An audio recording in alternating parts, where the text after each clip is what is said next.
لفت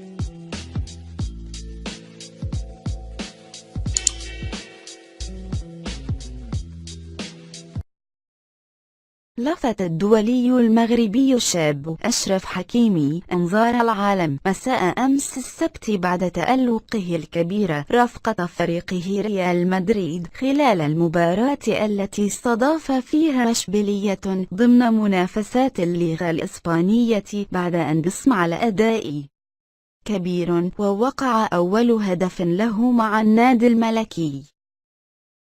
صحيفة BBC البريطانية نبشت في تاريخ اللاعبين الأفارقة الذين تمكنوا من التسجيل مع النادي الملكي، ووجدت أن حكيمي هو سادس لاعب إفريقي الجنسية في تاريخ النادي الملكي يتمكن من تسجيل هدف لصالح ريال مدريد. ويتعلق الأمر بكل من إيمانويل أديبايور الطوغو، خافر بالبوقينيا الاستوائية، مايكل إيسيان غانا، محمد ديارنا ماليا، وجيريمي الكاميرون.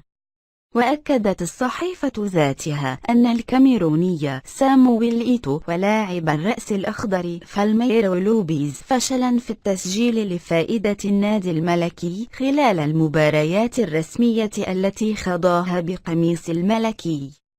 وأثنت الصحيفة البريطانية الشهيرة على اللاعب المغربي الشاب التي وصفته اللاعب الواعد الذي فرض نفسه بديلا أساسيا لداني كارفخال في الجهة اليمنى للفريق الملكي، كما قالت إن حكيمي دخل تاريخ النادي باعتباره أول لاعب مغربي يحمل ألوان الميرينغي في تاريخ الكرة المغربية.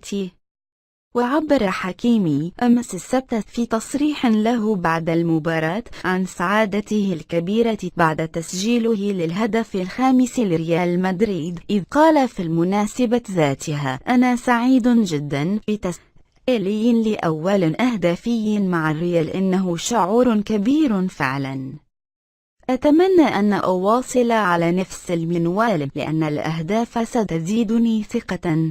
جدير ذكره أن نادي ريال مدريد هنأ بدوره لاعبه المغربي على صفحته الرسمية في موقع التواصل الاجتماعي فيسبوك، إذ نشر النادي صباح اليوم صورة احتفال حكيمي بالهدف وعلق عليها: هنيئا حكيمي بأول هدف لك مع ريال مدريد.